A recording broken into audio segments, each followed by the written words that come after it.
F1 musim 2025 sudah dimulai dan testing hari pertama kemarin sudah selesai. Akhirnya kita semua bisa melihat semua mobil F1 musim 2025 yang asli berjalan di trek Bahrain. Dan kemarin setelah day one-nya beres, apa aja sih hal yang bisa kita rangkum dari testing hari pertama? Yuk kita rangkum dari semua tim di hari pertama. McLaren ya bagus gitu seperti yang kita bisa ekspektasikan dari sebuah tim yang baru aja juara dunia Constructors tahun lalu. Beloknya enak, nurut pas di track, tractionnya luar biasa, gripnya luar biasa, terlebih pas di push pas sesi malam. Tapi pas sesi siang emang ya kita nggak terlalu ngeliat mobilnya di push banget karena emang Piastri kebanyakan testingnya agak santai gitu. Kayak ngetes par, ngetes long run, bensinnya penuh, kondisi berat, kondisi enteng. Tapi pas mobilnya di push saat sesi malam sama Lando Norris, kenceng banget ini mobil. Wah ini gak kebayang sih kalau mobil ini bakal di-push abis-abisan sih. Dan so far baru itu aja sih yang bisa kita bahas dari McLaren di day one kemarin. Ferrari. Dari pandangan gue sih Ferrari sepertinya akan jadi mobil yang all-rounder lagi deh, atau dimana mobil yang bisa di semua track. Meskipun mereka bilang sih kalau SF25 itu beda banget dengan SF24, tapi gue ngelihatnya mobil ini akan jadi mobil yang bisa kencang di semua track kayak musim lalu, tapi dengan peningkatan di beberapa area. Walaupun pas sesi siang kemarin agak susah juga sih buat nilai ya, karena ya Lewis Hamilton sedikit was nyetirnya gitu. Tapi itu semua untuk nyari limit mobilnya, dimana Lewis benar-benar nge-push di entry, di exit, kebanyakan di exit ya, terutama di tikungan 4 gitu. Dimana Lewis Hamilton hampir nge-spin mulu di situ karena buat bener-bener nggak nyari limit mobilnya gitu loh. Itu juga mobil ini sering banget dipenuhin bensinnya buat simulasi balapan long run saat hari Minggu. Meskipun masih agak kaku sih, tapi ya itu soal setup doang lah karena kan mobil masih mentah banget gitu loh. Dan SF25 terlihat prospek yang sangat bagus. Red Bull. Mobil yang sempat gue underestimate ini ternyata bikin gue terpukau loh guys. Ya oke, emang sih mobilnya masih agak sedikit kaku dan juga sensitif ya sama kerap kayak musim lalu yang bikin Lawson sempat nge-spin di tikungan 3 di sesi pagi kemarin. Tapi sisanya, ini mobil bener-bener bisa bikin catatan waktu yang konsisten banget, terutama saat long run. Bentuknya emang agak mirip sama RB20 ya, tapi beberapa ada yang beda kok. Tapi kenapa beberapa part masih agak mirip bang? Bukannya RB20 tahun lalu agak pelan mobilnya ya? Nah kata Red Bull, RB20 tahun lalu itu sebenarnya tuh emang sih pelan ya, tapi nggak perlu ngubah semua keseluruhan buat jadi kencang lagi. Tinggal diubah dikit dan juga evolusi di RB21, semuanya akan kencang lagi, kata Red Bull. Ya oke sih itu terbukti ya, karena pas sesi malam ini mobil dipakai sama Max Verstappen, meskipun gak yang tercepat di waktu, tapi pace long run-nya dia dengan bensin yang penuh, itu 0,4 lebih cepat daripada McLaren sama yang lain. Wow, udah. Tapi lagi-lagi sabar guys, ini masih day one dimana semuanya masih abu-abu. Tapi so far yang kita lihat, RB21 lumayan solid. Mercedes. Sempet ragu gue ya karena kenapa gitu mereka masih pakai konsep ini. Tapi ternyata hasilnya oke. Mobilnya agak kaku, tapi overall bikin Russell sama Antonelli pede banget nge-push mobil W16 ini. Bahkan Antonelli pas sesi siang, dia langsung nge-push ini mobil tanpa adaptasi sedikit pun. Lock up sana sini, lebar sana sini, tapi dia bilang dia bener-bener enak sama mobilnya. Dimana balancing mobil depan sama belakangnya bener-bener imbang banget dan bikin dia pede nge-push mobilnya.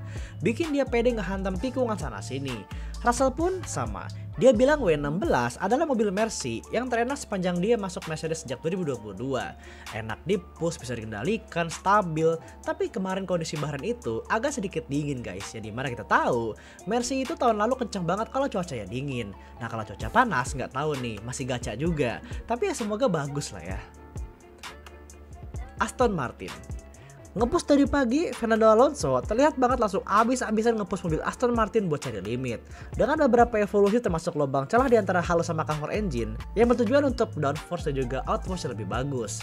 Ya so far mobilnya bisa dibilang oke lah ya. Tapi nggak tahu kenapa di antara ini masih day 1 atau gimana, gue masih belum bisa ngelihat kalau Aston Martin ini bisa nyentuh 4 mobil yang sebelumnya tadi gue sebut itu. Kayak Red Bull, McLaren, Ferrari juga Mercedes. Alpine. Jauh lebih baik dari musim lalu. Dimana musim lalu mereka bermasalah dengan beban mobil yang berlebihan, balance yang gak stabil, gak bisa belok, dan juga mobil yang gak enak. Tapi seiring pengembangan di akhir musim 2024 dan dioprek lagi untuk musim 2025, mobil mereka makin baik. Ya oke lah kita lihat emang beberapa was-was di sesi pagi ya, dimana Jack Doohan sering banget ngolok di turn 1. Tapi itu wajar lah, masih dalam batas ya adaptasi gitu. Dan Alpine bisa mepet ke 5 mobil terdepan tadi. Haas F1. Gua agak nggak tahu gimana nilainya ya, karena mereka so far belum yang nge-push lap banget gitu. Mereka dari pagi sampai malam kebanyakan cuma long run, long run, long run gitu. Penuhin bensin, latihan balapan untuk tahu durabilitas mobil juga stabilnya mereka. Which is good sih ya, tapi soal waktu kita belum bisa jadi patokan karena mereka belum benar-benar cetak waktu yang benar-benar nge-push lap banget. Jadi masih abu-abu lah. Tapi so far ya Oliver Bearman sama Esteban Ocon ngebandingin mobil ini sama VF24 tahun lalu, mobil ini masih jauh lebih enak daripada mobil musim lalu. Menarik.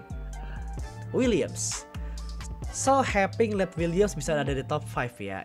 Meskipun cuma tes sih ya, tapi ya lumayan lah. Ngelihat Albon sama Sainz terutama nih ya, Sainz ini udah bisa klop sama mobil masing-masing, itu sebuah hal yang positif. Meskipun ada beberapa lock up dari Sainz dan juga bagian depan yang masih berat banget saat belok pas gue liat onboard si Albon, tapi semua masih all good lah. Lagi-lagi soal setup, dan ini masih day one juga, semua masih coba-coba ya kan. Tapi so far terlihat solid lah buat papan tengah.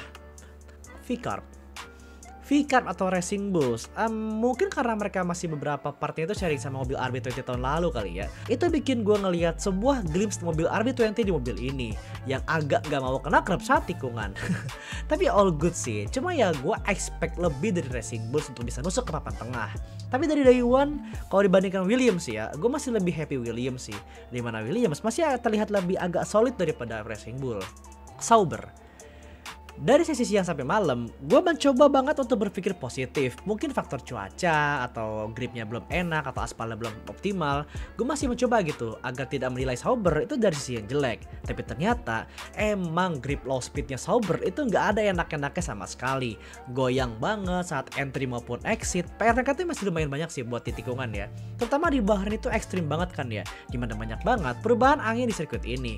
Ini mobil kalau masih begini pas balapan Bahrain, ini gampang spin ya mobil, buset kalau kena angin. Dan yap, itulah rangkuman singkat dari 10 tim dari test day 1. See you di rangkuman day 2. Thank you for watching. Jangan lupa subscribe.